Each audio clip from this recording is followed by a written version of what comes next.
주수진의 방망이가 에이스 투수의 공을 정확히 뚫어내는 순간 블랙 퀸즈의 기존 질서는 사실상 흔들리기 시작했습니다.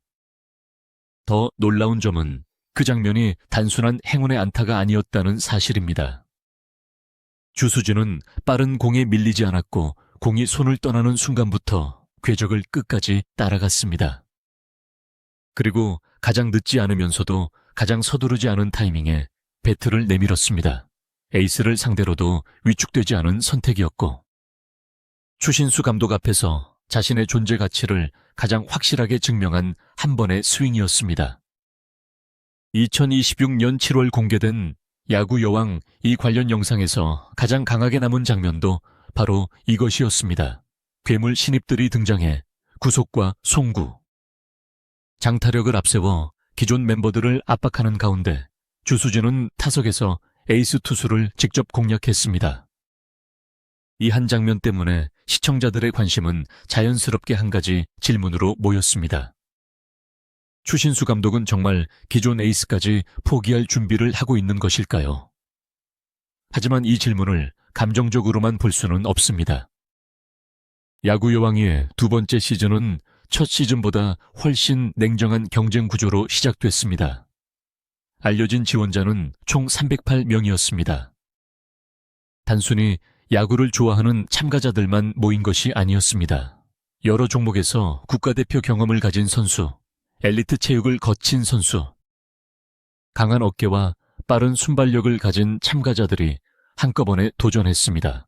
그런데 처음 공개된 최종 기회는 단 3자리였습니다. 308명이 3자리를 두고 경쟁했다는 사실만으로도 이번 신입들의 수준이 얼마나 높았는지 짐작할 수 있습니다. 실제로 테스트 현장에서는 기존 멤버들이 긴장할 수밖에 없는 장면이 연이어 나왔습니다. 어떤 참가자는 강한 공을 스트라이크 존에 반복해서 넣었고, 또 다른 참가자는 외야에서 홈까지 직선에 가까운 송구를 보여줬습니다. 타격 테스트에서는 배트 중심에 맞은 공이 빠른 속도로 외야를 가르기도 했습니다. 윤성민은 당장 경기에 투입해도 될 것 같은 참가자가 있다는 취지의 평가를 내렸고, 이대영 역시 자신이 선택하고 싶은 선수가 거의 정해졌다는 반응을 보였습니다. 코치진의 표정이 달라졌다는 것은 단순한 방송용 과장이 아니었습니다. 실제 전력 계산이 다시 시작됐다는 신호였습니다. 그 중심에 주수진이 있었습니다. 주수진의 장점은 무조건 크게 휘두르는 힘에만 있지 않았습니다. 투수가 어떤 공을 던질지 읽고, 자신의 스윙을 짧게 가져가며 불리한 카운트에서도 공을 끝까지 보는 능력이 돋보였습니다. 에이스 투수의 공을 공략한 장면에서도 마찬가지였습니다. 빠른 공에 놀라 몸이 먼저 열리지 않았고, 상체가 무너지지 않았으며 배트가 공이 들어오는 길을 따라 움직였습니다. 이런 타격은 우연히 한 번 맞힌 타격과 다릅니다. 반복할 수 있는 타격에 가깝습니다. 추신수 감독이 중요하게 보는 것도 바로 반복 가능성입니다. 한 번의 화려한 장면보다 매 경기 같은 수준을 유지할 수 있는가가 더 중요합니다. 공이 빠른 투수는 많을 수 있지만 스트라이크를 던지지 못하면 실전에서 오래 버틸 수 없습니다. 힘이 좋은 타자는 많을 수 있지만 변화구에 계속 속으면 중심 타선에 놓기 어렵습니다. 수비 범위가 넓더라도 송구가 흔들리면 결정적인 순간에 실점으로 이어집니다. 결국 선발 자리를 결정하는 기준은 이름이 아니라 현재의 완성도입니다. 이 지점에서 기존 에이스들의 입장이 복잡해집니다. 첫 시즌에 잘했다는 이유만으로 두 번째 시즌의 자리가 보장되지는 않습니다. 지난 시즌의 활약은 출발점일 뿐 면제권이 아닙니다. 특히 이번 시즌 블랙 퀸즈에는 승률 60% 이상이라는 분명한 목표가 제시됐습니다. 이 기준을 넘지 못하면 팀의 존속 자체가 흔들릴 수 있다는 압박이 따라붙었습니다. 추신수 감독 입장에서는 친분이나 공로보다 당장 승리를 만들 수 있는 선수를 선택해야 합니다. 기존 멤버들의 반응에서도 그 압박은 드러났습니다. 김성현은 자신이 선수보다 마스코트에 더 어울리는 것 아니냐는 농담을 던졌고, 장수영 역시 강한 신입들의 등장을 보며 긴장한 모습을 감추지 못했습니다. 웃음으로 표현했지만 그 안에는 현실적인 불안이 있었습니다. 이전까지 자신이 맡아온 포지션에 더 빠르고 더 강하고 더 안정적인 선수가 등장한다면 감독의 선택은 언제든 달라질 수 있기 때문입니다. 특히 투수 자리는 더 냉정합니다. 타자는 하루에 몇 번의 기회가 돌아오지만 투수는 한 번 흔들리면 경기 전체의 흐름을 넘겨줄 수 있습니다. 볼넷 하나, 폭투 하나, 높은 공 하나가 연속 실점으로 이어질 수 있습니다. 그래서 에이스라는 이름은 과거의 명예가 아니라 현재의 책임입니다. 구속 제구 위기 관리, 수비와의 호흡까지 모두 증명해야 합니다. 만약 신입 투수가 더 빠른 공을 던지면서도 스트라이크 비율까지 높다면 기존 에이스가 받는 압박은 단순한 경쟁 수준을 넘어섭니다. 그렇다고 추신수 감독이 기존 선수를 무조건 버리려 한다고 단정할 수는 없습니다. 오히려 그의 진짜 목적은 팀 전체의 기준을 끌어올리는 데 있을 가능성이 큽니다. 경쟁자가 없을 때 선수는 자신의 현재 위치에 익숙해질 수 있습니다. 하지만 바로 옆에서 더 좋은 공을 던지고 더 강한 타구를 만들고 더 빠르게 움직이는 신입이 나타나면 상황은 달라집니다. 훈련의 집중도가 달라지고 한 번의 실수에 대한 책임감도 커집니다. 감독은 이 긴장감을 이용해 기존 멤버와 신입 모두를 성장시키려 할 수 있습니다. 주수진의 안타가 중요한 이유도 여기에 있습니다. 그 안타는 단순히 타자 한 명의 성공이 아니었습니다. 존 에이스도 충분히 공략당할 수 있다는 사실을 팀 전체에 보여준 사건이었습니다. 투수에게는 더 정교한 승부가 필요하다는 경고였고, 다른 타자들에게는 강한 공도 정확한 준비와 타이밍으로 이겨낼 수 있다는 증명이었습니다. 한 번의 타격이 투수진과 타선 모두에게 새로운 기준을 만들어낸 것입니다. 괴물 신입들의 등장은 수비에서도 블랙 퀸즈를 바꿀 수 있습니다. 강한 어깨를 가진 외야수가 들어오면 상대 주자는 한 베이스를 더 가는 선택을 쉽게 하지 못합니다. 빠른 발을 가진 내야수가 합류하면 평범한 안타가 될 타구를 아웃으로 바꿀 수 있습니다. 포수가 송구 능력과 경기 운영 능력을 동시에 갖추면 투수의 장점도 더 살아납니다. 결국 신입 한 명의 합류는 한 자리만 바꾸는 것이 아니라 주변 포지션의 역할까지 바꿉니다.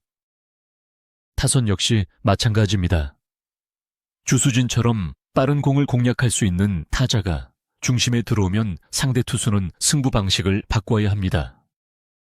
직구만으로 밀어붙이기 어려워지고 변화구 비율이 높아집니다. 그 과정에서 볼이 많아지면 다음 타자에게 더 좋은 기회가 생깁니다. 한 명의 강한 타자가 팀 전체의 득점 확률을 높이는 이유입니다. 추신수 감독이 주수진의 타석을 주목할 수밖에 없는 것도 바로 이런 연쇄 효과 때문입니다. 이번 시즌에는 일본과 대만의 여자 사회인 야구팀을 상대로 한 국제경기 가능성도 언급됐습니다. 국내 연습 경기에서 통했던 방식이 해외팀을 상대로도 통할지는 전혀 다른 문제입니다. 상대팀은 더 빠른 수비 전환과 조직적인 주루를 보여줄 수 있고 투수들도 다양한 변화구를 사용할 수 있습니다. 이런 경기를 준비하려면 추억과 이름값이 아니라 실전 대응력이 필요합니다. 추신수 감독이 선발 경쟁을 강하게 밀어붙이는 이유도 결국 더 높은 수준의 상대를 이기기 위해서입니다. 블랙 퀸즈의 현재 폼이 미쳤다는 반응은 단순히 몇 장면이 화려했기 때문에 나온 말이 아닙니다. 팀 내부의 경쟁 속도가 완전히 달라졌기 때문입니다.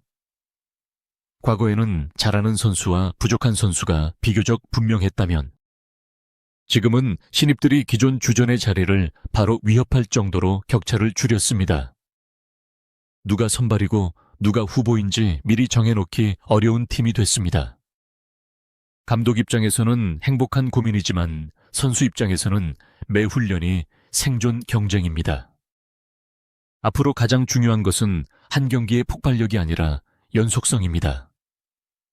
주수진이 에이스 투수를 공략한 타격을 다음 경기에서도 재현할 수 있는지, 괴물 신입들이 테스트장에서 보여준 구속과 송구를 실전 압박 속에서도 유지할 수 있는지, 기존 에이스들이 흔들린 자존심을 경기력으로 되돌릴 수 있는지가 핵심입니다. 단 한 번의 안타와 단 한 번의 강속구만으로 주전이 결정되지는 않습니다.